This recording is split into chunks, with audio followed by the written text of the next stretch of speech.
My parents called me uneducated trash and kicked me out. Get out, you lowlife. Dad yelled. They had no idea I made $20 million.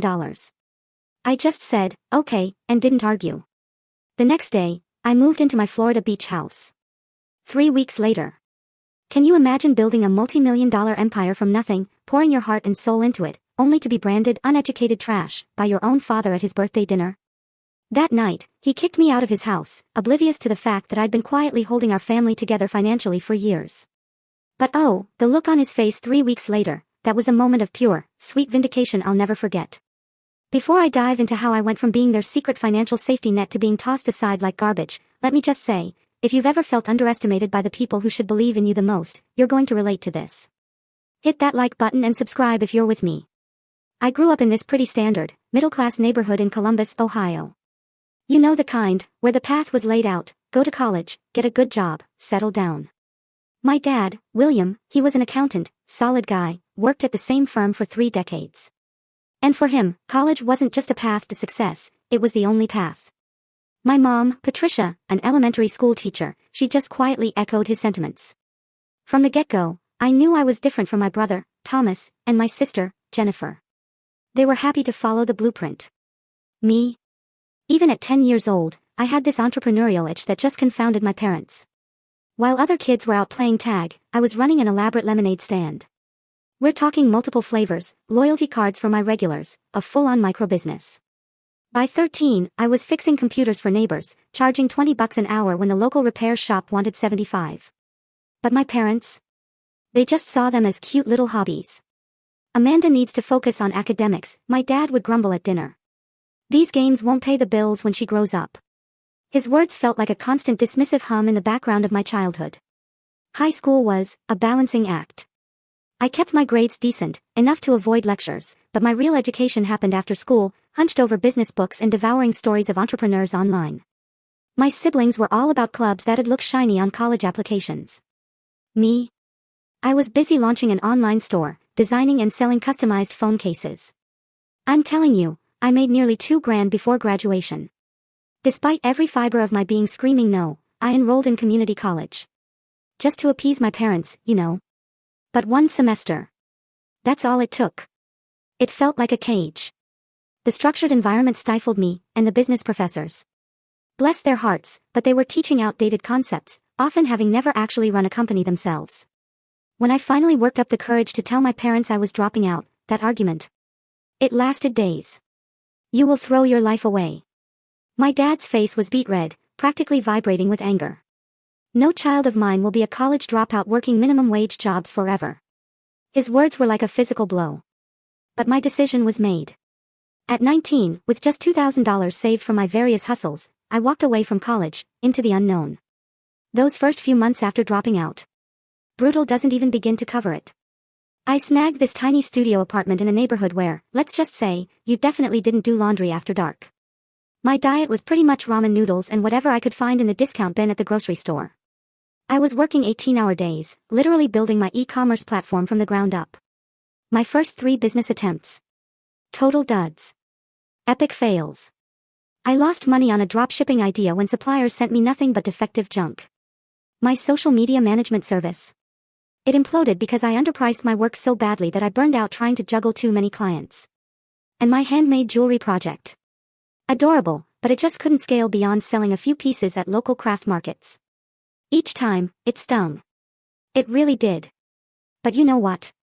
Every single failure was a crash course in business that no college textbook could ever teach me. I learned about supply chain management the hard way, figured out client contracts through painful, costly experience, and understood production scalability by slamming headfirst into its limits. It was an education, just not the one my parents envisioned. Then, a turning point. A genuine lifeline. I met Sophia at a local business networking event. She was 20 years my senior, a powerhouse who'd built and sold multiple successful companies. And she saw something in me, something my own family had consistently overlooked. She became the mentor I was absolutely desperate for, showering me with practical business wisdom, never once judging my lack of a fancy degree. Over coffee one day, she looked at me and said, "Amanda, education comes in many forms. Some of the most successful people I know learned by doing, not by sitting in classrooms." Her words were like a balm to my soul. With Sophia's guidance, I finally refined my business model. I was 22, and I launched Heartland Made, an e-commerce platform designed to connect small American manufacturers directly with customers hungry for locally made products. The timing, it was just perfect. We caught this incredible wave of interest in supporting small businesses and domestic manufacturing. Those early days. Pure, unadulterated sacrifice. Half of my tiny apartment became a makeshift office. I slept on a futon that literally doubled as my couch. My desktop computer and printer pretty much swallowed the rest of my living space. I'd be up at 5 in the morning and not stop until 11 at night, doing everything, from coding the website to answering customer service calls. It was exhausting, exhilarating, and completely mine. 8 months in, we had our breakthrough. This popular lifestyle blogger featured one of our artisan partners, and just like that, orders started flooding in. It completely overwhelmed our basic systems. I kid you not, I worked 72 hours straight, just fulfilling orders and frantically upgrading our website infrastructure. That one feature brought in $10,000 in revenue. $10,000. It was more money than I'd ever seen in my account. I was ecstatic. I called my parents, so excited to share my progress, my heart practically bursting. My father's response. "That's nice, honey," he said, his voice dripping with cautious skepticism. "But it's probably just temporary. You know, you can always go back to college when this thing runs its course." His words. They didn't just sting, they burned. But you know what? They also poured jet fuel on my determination. I decided right then and there, I wouldn't prove him wrong with arguments. I'd prove him wrong with undeniable, irrefutable success. The next 5 years. An absolute whirlwind of relentless growth and, of course, constant challenges. Heartland Made, my little e-commerce platform, exploded beyond its initial concept. We started with just 27 artisan partners in 3 states. By year 3, we were representing over 400 manufacturers and craftspeople across all 50 states, connecting them with customers who truly valued American-made products. Every single stage of that growth brought its own unique headaches. I remember when our server crashed during a huge promotion. I literally stayed up for 48 hours straight, working with developers, personally answering customer emails to keep everyone happy. Another time, a much larger competitor tried to poach our top sellers. I didn't just send an email, I drove to meet each one in person, solidifying our relationships and sweetening our commission structure. But the toughest period, hands down, was during year 2. Cash flow nearly strangled the business. We were growing too fast, our inventory needs just outpacing our revenue. I went without a salary for 4 agonizing months. I moved into an even smaller apartment, again, just to slash expenses, and I negotiated extended payment terms with every supplier I could. Those months taught me a level of financial discipline that college could never have touched. It was brutal, but it forged something incredibly strong in me. Major milestones just kept piling up. Our first real office was this cool, converted industrial space downtown, and I hired 3 amazing people to handle customer service and seller relations. Crossing $1 million in annual revenue. That happened midway through year 3. I celebrated that moment alone, with a single glass of champagne in my quiet office after everyone had gone home. It was bittersweet. Through it all, I kept my growing success pretty quiet from my family. They knew I had a website business that was doing okay, but I always downplayed the true scale of our growth. Their early discouragement, that constant criticism, it had built a wall, a barrier I just couldn't bring myself to cross. Part of me, I guess, always hoped they'd eventually ask real, detailed questions, show some genuine interest, but those conversations never, ever materialized. And despite their lukewarm support, if you can even call it that, I still kept helping my family financially, whenever they needed it. When my mom was diagnosed with breast cancer during my business's 4th year, I anonymously paid the $75,000 in medical expenses that insurance didn't cover. My dad later mentioned some insurance settlement that saved them, never suspecting the real source. My brother, Thomas, he struggled with the down payment for his first house. He was $40,000 short. So, I set up this family loan through a separate account, made it look like it came from some distant, wealthy uncle. He took the money without a second thought, but then, the next time we talked about my career, he was still making those little digs about getting a real job with benefits. And my sister, Jennifer. She'd dreamed of a perfect wedding since childhood. 6 months before the big day, her fiancé Daniel lost his job. So, I quietly covered the $50,000 shortfall for the venue and catering. Jennifer knew it was me, but at family gatherings, she'd always minimize it, talking about my little website business that was having a good year. The disconnect was just deafening. This huge, ever-growing chasm between my actual success and my family's stubborn perception of me created this increasingly painful internal conflict. By day, I was leading strategy meetings for a multi-million-dollar company, making decisions that impacted hundreds of partner businesses, negotiating deals with major retail chains. By night, I was getting texts from family members who still treated me like the college dropout who just got lucky with an internet thing. My company headquarters. It expanded to a full floor in a downtown office building, with 38 full-time employees and a fantastic internship program. Our valuation soared to $20 million after a profile in Business Insider brought us a lot of attention from investors. I even turned down acquisition offers that would have made me rich beyond my wildest dreams, but they would have cost me control of my vision. And that, I couldn't sacrifice. As my father's 60th birthday approached, I made a decision. A big one. It was time. Time to finally be honest about my success. Not to boast, not to rub it in, but to shatter those long-held misconceptions and, maybe, just maybe, finally earn the respect I'd been craving for years. I bought him this substantial gift, a fully paid retirement investment account, and I planned to present it along with the truth about Heartland made at his birthday dinner. The night before, I rehearsed every word. I wasn't that uncertain 19-year-old anymore, desperate for approval. I was a successful entrepreneur, someone who had created opportunities for hundreds of American manufacturers and dozens of employees. Surely that would finally earn my father's respect. Surely it would change how my family saw my unconventional path. Oh, how wrong I was. The evening of my father's 60th birthday started, well, pleasantly enough.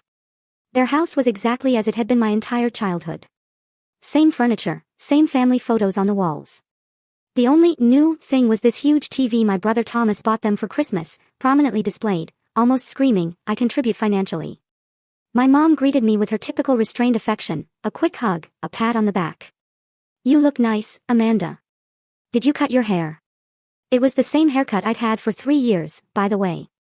Thomas arrived with his wife, Heather, both immaculately dressed, subtly oozing their upper-middle-class status. Jennifer and her husband Daniel came next, and Jennifer, of course, immediately launched into stories about her recent promotion at the accounting firm, following right in Dad's footsteps. "The partners are already hinting I might make junior partner next year," she announced, practically glowing, youngest in firm history. Throughout the entire pre-dinner conversation, not a single soul asked about my career. Daniel briefly tried to mention an article about e-commerce growth, but Thomas quickly, skillfully, steered the conversation to his son's Little League achievements. It was just dismissive. Dinner was Mom's traditional pot roast, served on the good china, reserved for special occasions. My father sat at the head of the table, soaking up compliments about his youthful appearance with practiced modesty. "65 looks good on you, Dad," Thomas declared, raising his glass. "Here's to another 20 years, at least." As dessert was served, I felt it. This was the moment. I'd waited so patiently through endless discussions about neighborhood gossip, Thomas's kids' accomplishments, Jennifer's vacation plans. Not one person had asked a single, genuine question about my life, my business. "Dad, Mom, everyone," I began, my heart hammering in my chest, but I tried to keep my voice steady. I wanted to share some news about my company. My father just nodded absently, already reaching for another slice of birthday cake. Heartland Made was recently valued at $20 million, I continued, forcing the words out. "We've received several acquisition offers, and I was even featured in Business Insider and Entrepreneur magazine last month." The silence that followed felt like an eternity. My mother froze, her fork midway to her mouth. Jennifer exchanged a quick, loaded glance with Daniel. Thomas just stared. My father, though, he was the first to break it, his tone dripping with dismissiveness. "What exactly does that mean, Amanda? These internet businesses use all sorts of funny math to come up with these valuations." I fought to maintain my composure. I explained, in simple, clear terms, how business valuations work, our revenue streams, our growth trajectory. I told them about our office, our 38 employees, our partnerships with over 400 American manufacturers. Thomas cut me off before I could even finish. "So, you got lucky with this online thing. That's great, but some of us have been building real careers, with actual qualifications." He practically spat the word, qualifications, glancing pointedly at his wife, who nodded in agreement. "It's not luck," I shot back, my voice calm, but my insides were a storm. "It's 7 years of working 18-hour days, solving complex problems, building something meaningful. We've helped save dozens of American manufacturing businesses that were on the verge of closing." My mother finally spoke, her voice timid, almost apologetic. That sounds impressive, dear. Though I still wish you had finished your degree. Even with this business, education is important. My patience was wearing thin, but I pushed on, determined. And that's when I decided to reveal the final piece. Actually, I brought something for Dad. I handed him an envelope. Inside were the documents for the retirement account I'd fully funded for both of them. I just wanted to ensure they had a comfortable retirement. My father opened the envelope, and as he realized what he was holding, his expression darkened. Instead of gratitude, his face flushed with something that looked a lot like pure rage. "What is this supposed to be?" he snarled, dropping the papers onto the table. "Some kind of charity. We didn't raise you to throw money around like you're better than everyone." "That's not my intention at all," I explained, my voice tight. "I just wanted to help. The same way I helped with Mom's medical bills, Thomas's house down payment, and Jennifer's wedding." And then, 3 heads snapped up simultaneously. My secret financial assistance, painstakingly hidden for years, was suddenly exposed. "You?" My father sputtered, disbelief and fury warring on his face. "That was all you?" Jennifer looked absolutely mortified. Thomas's expression hardened, twisting into something ugly. My mother just looked utterly bewildered. "You've been secretly paying for things behind our backs." My father's voice ratcheted up with each word. "Playing the big shot with your internet money." "I was just trying to help," I replied, my voice coming out smaller, weaker than I wanted. "I never wanted recognition. I just wanted to support the family." "Support?"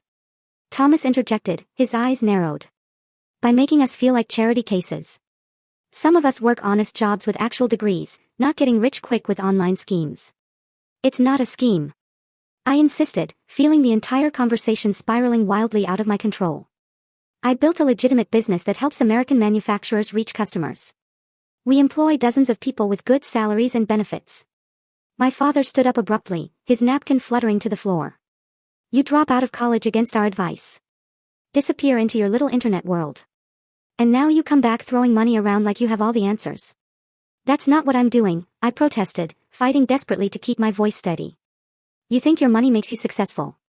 He continued, his voice now a full-blown roar. "You are still just uneducated trash who got lucky.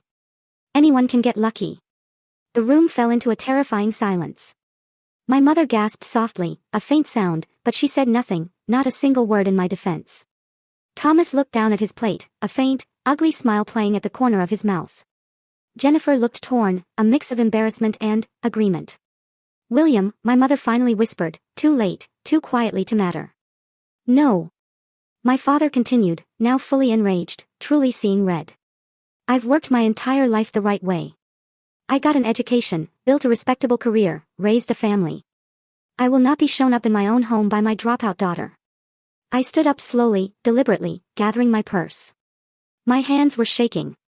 "I should go." "Yes, you should."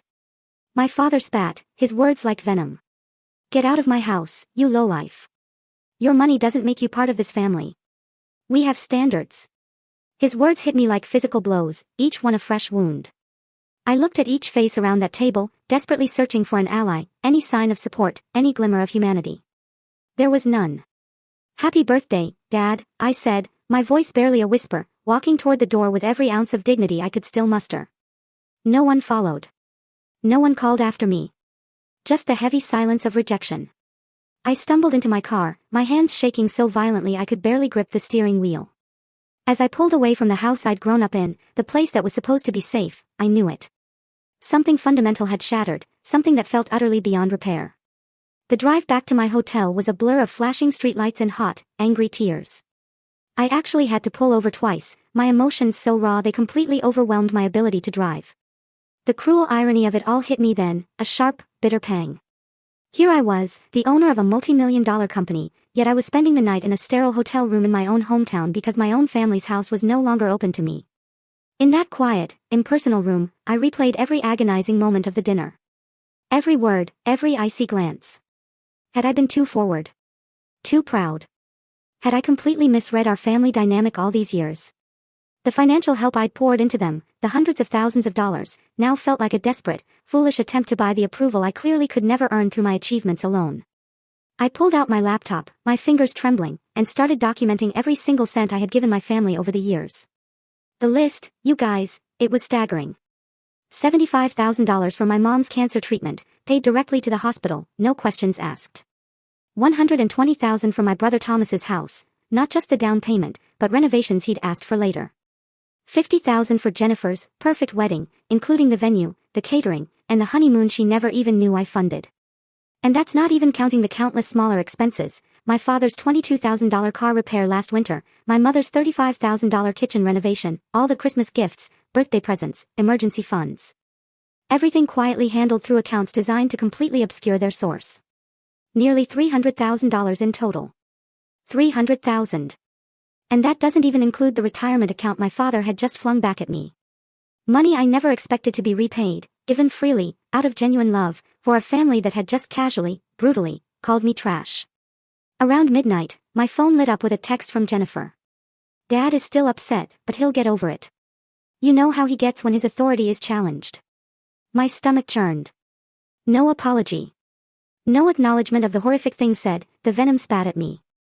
Just this casual expectation that I would simply absorb the abuse and slink back into the family dynamic as if nothing had happened. I didn't respond. I couldn't. The next morning, I reached out to a therapist back in my home city. Dr. Richardson agreed to an emergency virtual session that very afternoon.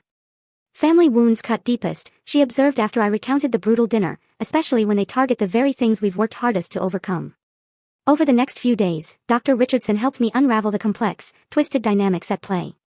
My success, she explained, fundamentally threatened the family hierarchy, the very values my parents had built their lives around. My financial assistance, far from earning gratitude, had actually bred deep resentment. It had shone a spotlight on a shift in power dynamics they simply weren't prepared to accept. Your father's entire identity is built around being the provider and the authority, she told me. Your success challenges both those roles. I started journaling, not just about that horrific night, but about patterns throughout my entire childhood. The subtle ways my entrepreneurial spirit had always been discouraged. The times academic achievements were celebrated, while my business successes were minimized, brushed aside. The constant, insidious reminder that without a degree, I would never truly succeed. This painful process revealed how deeply I had internalized these messages. Despite all my outward success, a part of me still felt like the family failure, the dropout, who had something to prove. This, I realized, explained my reluctance to openly discuss my achievements, my constant need to offer financial support without ever seeking recognition. A week after that disastrous dinner, my sister called. I let it go to voicemail. Amanda, please call back. Dad feels bad about what happened. We all do. But you have to understand how it looked. You coming in and basically showing off your money. It was insensitive to the rest of us who worked hard for our careers. I deleted the message. Didn't call back. The narrative twist, can you believe it? I, the one who had been vilified, had somehow become the villain. For simply stating facts about my business, after years of painstakingly minimizing my success. My brother Thomas texted next, family is family. Let's move past this. Still no apology. Just that same weary expectation that I would meekly accept my designated role and the shabby treatment that came with it. I was done. 2 weeks after that horrendous dinner, I made a decision. It felt both terrifying and incredibly liberating. I was going to prioritize my self-respect over their toxic family dynamics. That beach house I'd bought in Naples, Florida, the year before, just as an investment property. It was going to be my new home. Before I left, I wrote a letter to my parents. It wasn't an angry tirade, just an honest, raw expression of my hurt and profound disappointment. Dear Mom and Dad, I wrote, my hand shaking slightly. I have spent years seeking your approval and respect. I have supported our family financially while meticulously downplaying my success, just to avoid making anyone uncomfortable. Despite building a $20 million company that helps preserve American manufacturing jobs, I have consistently been made to feel like the family failure because I dared to choose a different path than the one you prescribed. When Dad called me uneducated trash and a lowlife, it revealed how you truly see me. No amount of success will ever change that perception, and I cannot continue to participate in a relationship where my worth is measured by credentials rather than character and achievement. I will always love you both, but I need to create distance for my own well-being. I hope someday we can rebuild our relationship on a foundation of mutual respect. Love, Amanda. I sealed the letter, walked to the post office myself, and mailed it. No response came in the days that followed. With the help of my executive assistant, I arranged for my personal belongings in Ohio to be packed and shipped to Florida.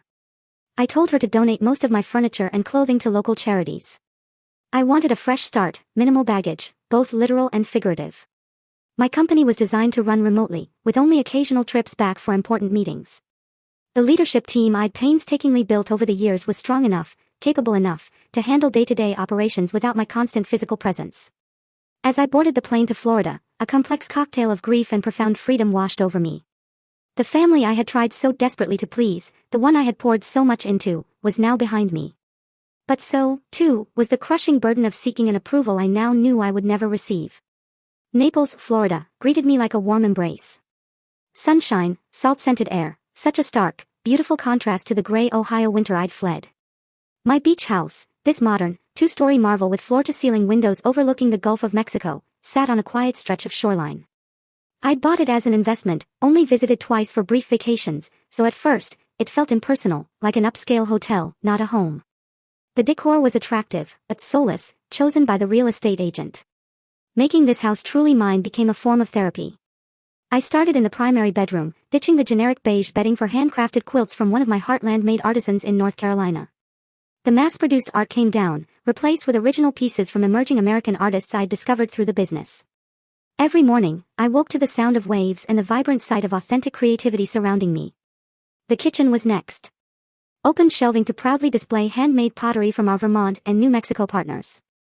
The industrial-grade appliances remained, but now colorful hand-woven textiles and locally crafted wooden serving boards warmed the space. Establishing routines became crucial to my healing. Each morning, a sunrise walk along the beach, my feet sinking into the cool, soft sand, collecting shells, watching dolphins arc through the waves offshore. I found this local coffee shop, run by a Cuban-American family, where I quickly became a regular, greeted by name, not by order number. Running the business remotely. It was easier than I ever anticipated. Video conferences replaced in-person meetings, and our established systems functioned smoothly with minimal adjustments. Without the daily commute and office distractions, I actually found myself more productive, making clearer, more confident decisions from my peaceful new headquarters. My executive team visited after the first month, spending 3 days in strategic planning on my oceanfront deck. Several of them commented on the positive change in my leadership style. "You seem more centered," Amanda, Marcus, my operations director, observed. "More confident in your decisions." He was right. Without that constant, nagging undercurrent of seeking family approval, my business instincts flowed more naturally, unburdened. I trusted my own judgment, finally free from the shadow of my father's criticism. Community involvement became another anchor in this new life. I joined the local Chamber of Commerce, a businesswomen's networking group. And unlike in Ohio, where I'd always downplayed my success, here, I was open about my company and my achievements. The respect. It came naturally, organically, without the baggage of who I'd been before my success. I befriended Eliza, who owned a local art gallery, and she introduced me to her incredible circle of friends.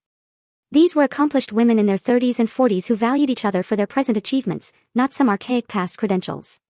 Our weekly dinner gatherings became this highlight of my week, filled with laughter and conversations that never once included questions about my education or suggestions that I'd just gotten lucky. Then, an unexpected visitor.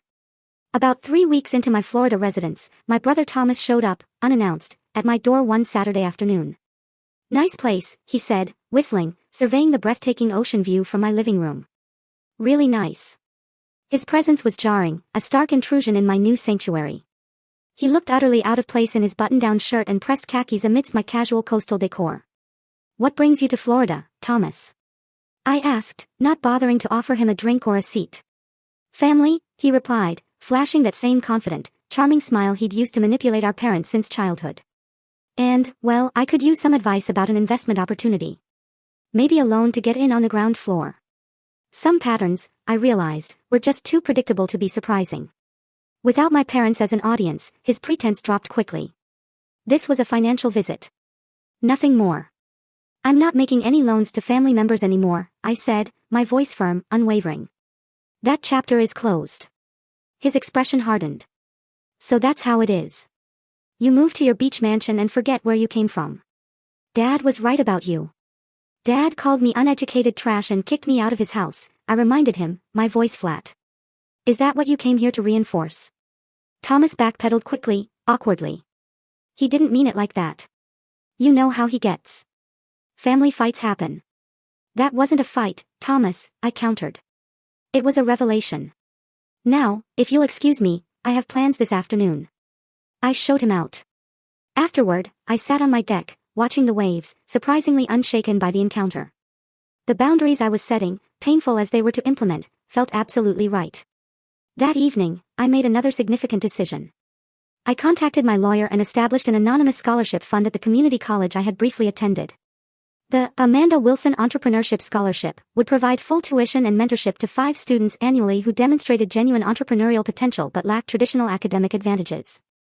Make sure the selection criteria focus on demonstrated initiative and creative problem solving, not grades, I instructed. And find mentors who have built actual businesses, not just taught business classes. As the weeks passed, my house truly became a home. I planted a vibrant garden of native Florida species that soon attracted butterflies and hummingbirds. I adopted a rescue dog, a goofy mixed breed named Charlie, who accompanied me on every beach walk and slept at the foot of my bed. His uncomplicated affection was this daily, gentle reminder of how relationships should feel. I found unexpected peace in solitude. Without the constant, underlying anxiety of family judgment, I discovered aspects of myself previously overshadowed by that stress. I took a pottery class at a local studio. I was terrible at it, but the meditative process was pure joy. I even tried paddleboard yoga, spending more time in the water than on the board, but laughing through every single splash. 3 weeks turned into a month, then 6 weeks. The pain of family rejection remained, yes, but it had transformed.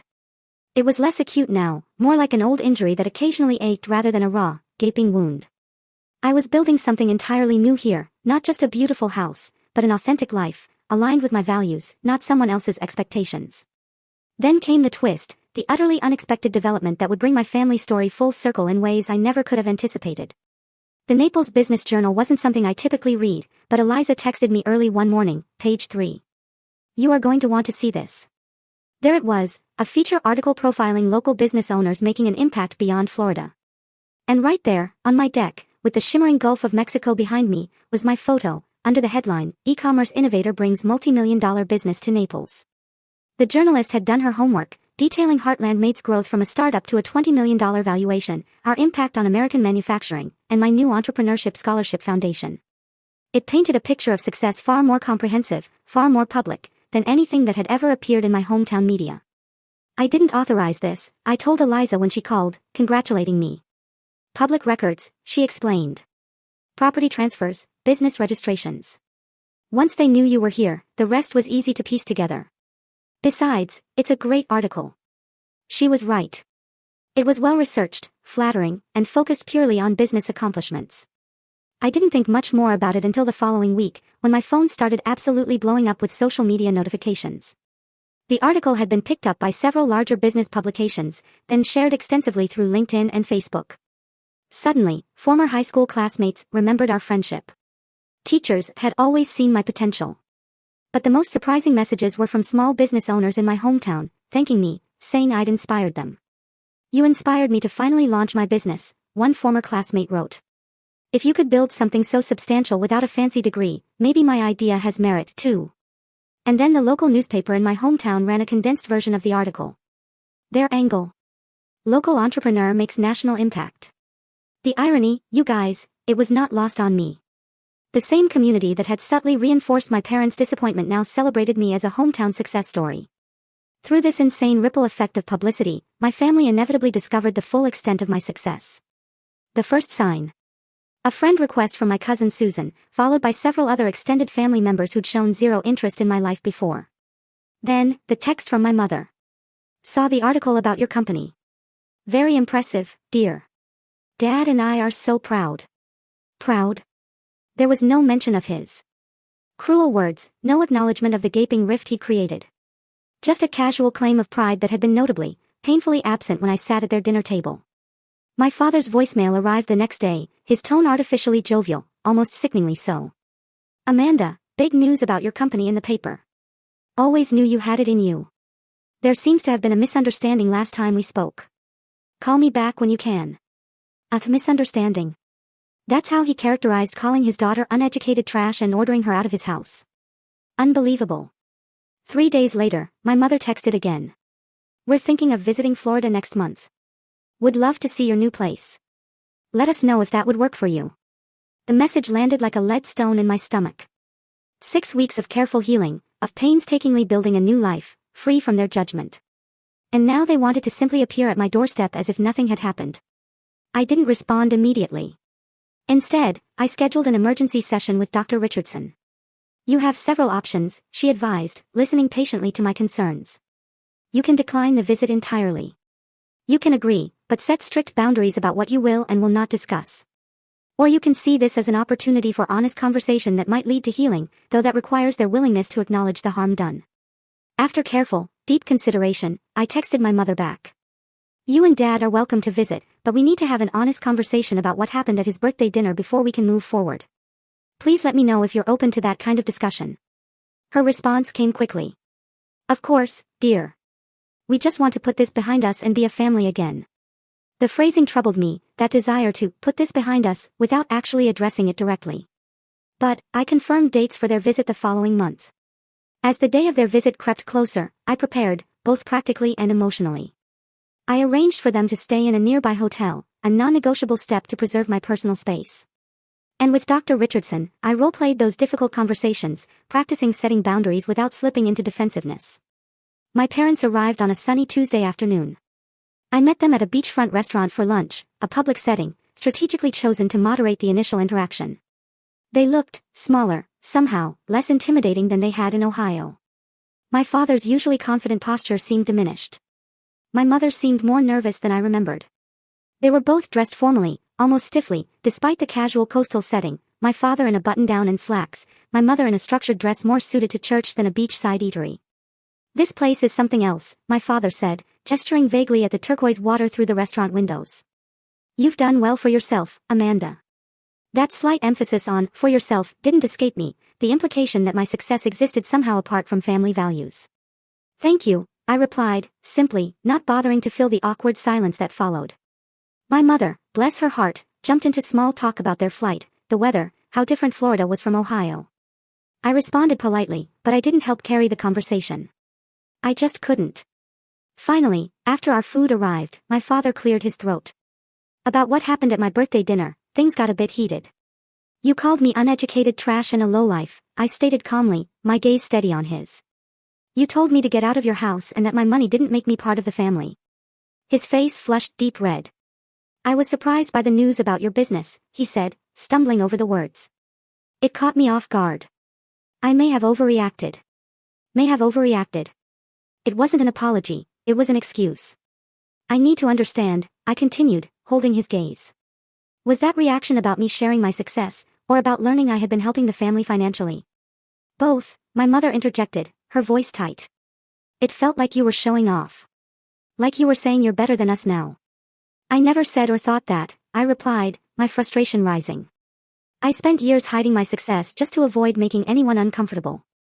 I helped financially because I could, and because I genuinely wanted to support the family I love. My father shifted uncomfortably. Well, the way you presented it was very forward. And finding out you were behind those other things, it felt like charity we never asked for. The conversation continued in this agonizing vein throughout lunch. No genuine apology emerged, just a string of justifications and clumsy attempts to minimize the severity of what had transpired. The subtext became sickeningly clear. They were here because my public success made rejecting me socially awkward, not because they had genuinely reconsidered their assessment of my worth. As we finished our meal, I made a decision. I'd like to show you my home, I told them, my voice firm. But first, I need to be very clear about something. I will not pretend the dinner never happened.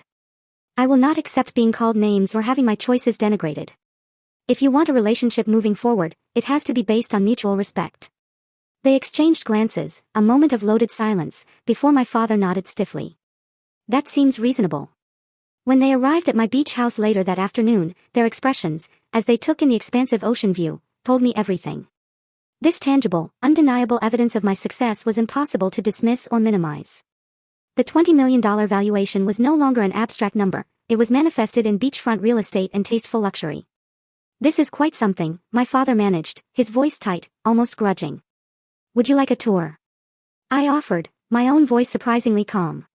As I showed them through the house, pointing out the handcrafted items from Heartland-made artisans that decorated each room, I felt this profound shift within me. Their approval, which I had craved and chased for so long, no longer held the power it once did. I was proud of this home, proud of the business that made it possible, regardless of their reaction. This revelation, I realized, was perhaps the most valuable outcome of their visit, worth infinitely more than any apology they might have offered. The conversation that followed, on the deck overlooking the ocean, was difficult, necessary, and strangely beautiful. The setting sun painted the sky in shades of orange and pink that seemed almost too exquisite for such a tense discussion. "I want to be clear about something," my father began, his tone more conciliatory than I had ever heard it. "I am sorry for what I said at my birthday. It was uncalled for, regardless of how surprised I was." The apology, while welcome, still carried that frustrating qualification. His focus remained on his surprise, not the deep, lasting harm his words had inflicted. "What hurt most," I replied carefully, my voice steady, "was that those words seemed to reveal how you truly see me, despite everything I have accomplished." My mother reached across the table, not quite touching my hand, but gesturing toward it. "We've always been proud of you, Amanda. We just worried about your future without a degree." "My future is here," I said, gesturing around the house and to the ocean, encompassing the business that had made it all possible. "I built it without a degree, but with 7 years of working harder than most people ever will. That deserves respect, not condescension." My father shifted uncomfortably. "The business world can be fickle. Companies rise and fall overnight. We just wanted security for you." "I understand that concern comes from love," I acknowledged, my tone softening slightly. "But there's no perfect security in any path. Plenty of people with degrees struggle financially, while others without formal education thrive. What matters is recognizing there are multiple valid paths to success." The conversation continued for hours as the sun finally dipped below the horizon and the first stars appeared over the gulf. There was no dramatic reconciliation. No tearful group hug that magically healed decades of misunderstanding. Instead, we reached a fragile understanding. A starting point, not a conclusion. "Moving forward," I explained as the evening drew to a close, "I am open to rebuilding our relationship, but with very clear boundaries. I will not accept being demeaned for my educational choices or having my success attributed to luck rather than hard work and skill." My parents agreed.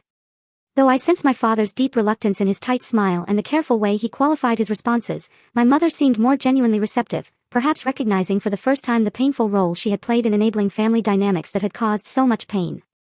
After they returned to Ohio, I reflected deeply on the visit, on the entire winding, painful path that had led me here. The healing process, I knew, was far from complete, but those were significant, monumental steps we had taken. I maintained limited contact with my parents in the months that followed, brief weekly phone calls that, surprisingly, gradually became less awkward. My relationship with my siblings, though, evolved differently.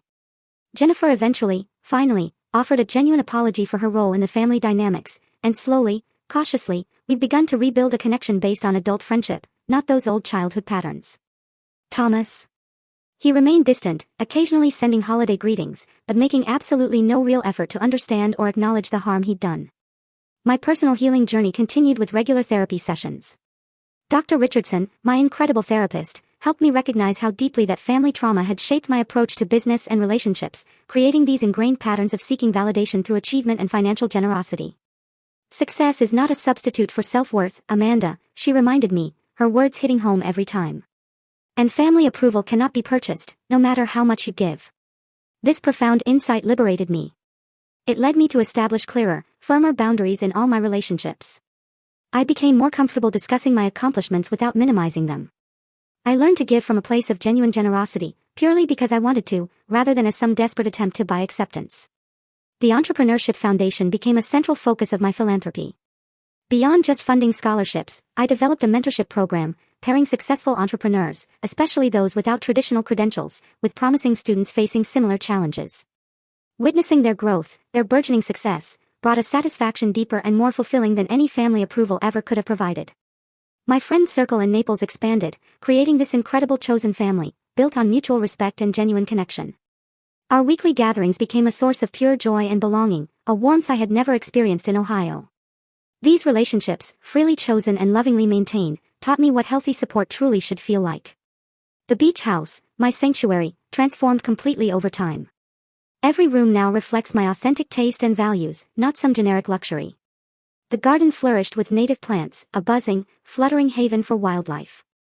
Charlie, my goofy rescue dog, even gained a companion when I adopted a second dog from the local shelter, a sweet, senior retriever named Luna, who everyone else had overlooked. Running Heartland Made remotely proved so successful that I actually implemented flexible work policies for all my employees, allowing them to work from anywhere for part of the year. Productivity soared, and employee satisfaction scores reached all-time highs. It was a win-win. 1 year after my big move to Florida, I hosted a dinner party for my new friends. As we gathered around the table on my deck, watching dolphins play in the sunset waves, I looked around. And in that moment, it hit me. I realized how completely my life had transformed, from that painful, raw night at my parents' house, to this incredible chosen family, this fulfilling life. Eliza, my dear friend, raised her glass and toasted to Amanda, she said, and to having the courage to prioritize respect over obligation. Her words perfectly captured everything I had learned on this arduous journey. Family connections are indeed valuable, but never at the cost of your dignity and self-respect.